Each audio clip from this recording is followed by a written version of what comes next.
1998 में लंदन के Leicester hospital में 46 साल की पीपा प्लेस्टेट ने एक मेजर सर्जरी करवाई, लेकिन बगैर किसी एनेस्थीसिया के। डॉक्टर्स ने एनेस्थीसिया की जगह हिप्नोसिस का इस्तेमाल किया और जब स्कैल्पल उनकी स्किन पर चल रहा था, पीपा ने कहा, "The surgeon was cutting and sewing inside me, but I couldn't feel a thing." तो क्या हिप्नोसिस सच में काम करता है?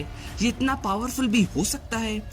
और सबसे स्केरी बात, क्या किसी शख्स को उसकी मर्जी के बगैर भी हिप्नोटाइज किया जा सकता है? ये सब कुछ जानेंगे आज की इस वीडियो में।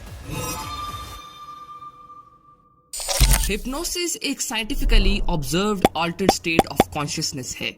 आपका कॉन्शियस माइंड बैकग्राउंड में चला जाता है और सब कॉन्शियस सामने आ जाता है, जहां आप सजेशंस को एक्सेप्ट करने लगते हैं। हार्वर्ड और स्टैनफोर्ड जैसी यूनिवर्सिटीज की स्टडीज कहती हैं कि कुछ लोग हिप्नोसिस के जरिए पेन ब्लॉक कर सकते हैं या फिर नेगेटिव हैबिट्स को रिवर्स कर सकते हैं।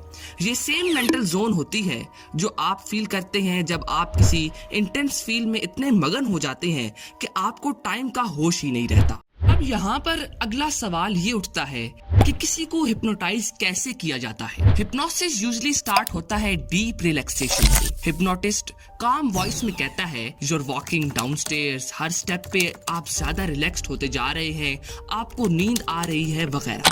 And exhale. The moment you exhale, you relax even deeper and deeper in a beautiful feel of relaxation. You're totally in control. My voice is just music in your ears. जब ये suggestions दिमाग के अंदर जाती हैं तो conscious mind filter करना बंद कर देता है और सबकॉन्शियस उनको डायरेक्टली एब्जॉर्ब करता है। इस स्टेट में इंसान की परसेप्शन बदल सकती है। वो हीट को कोल्ड और पेन को ना महसूस करने की हालत में जा सकता है। और ये सिर्फ स्टेज प्लेज और ट्रिक्स के लिए नहीं है। आज के जमाने में हिप्नोसिस का यूज थेरेपी के लिए भी हो रहा है, जिसे कहते हैं हिप्नोथेरेपी। लोग स्मोकिंग एडिक्शन से छुटकारा पा रहे हैं और PTSD जैसे इमोशनल ट्रॉमा तक को ट्रीट किया जा रहा है। डॉक्टर्स कहते हैं कि जब पेशेंट विलिंगली हिप्नोसिस में जाता है तो सबकॉन्शियस को रीप्रोग्राम किया जा सकता है। ओल्ड बिलीफ्स हटा के नए हेल्दियर पैटर्न्स बिठाए जा सकते हैं। लेकिन हिप्नोसिस की एक डार्क और कंट्रोवर्शियल साइड भी है।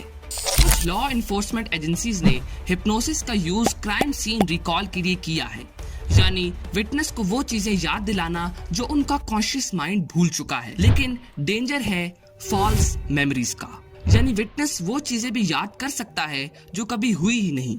इसी वजह से कोर्ट्स में हिप्नो टेस्टिमनी को अब कंट्रोवर्शियल समझा जाता है। अब वापस आते हैं उस सवाल पर, क्या किसी शख्स को उसकी मर्जी के बगैर हिप्नोटाइज किया जा सकता है? साइंस कहती है हिप्नोसिस तभी काम करता है जब इंसान खुद अलाउ करे।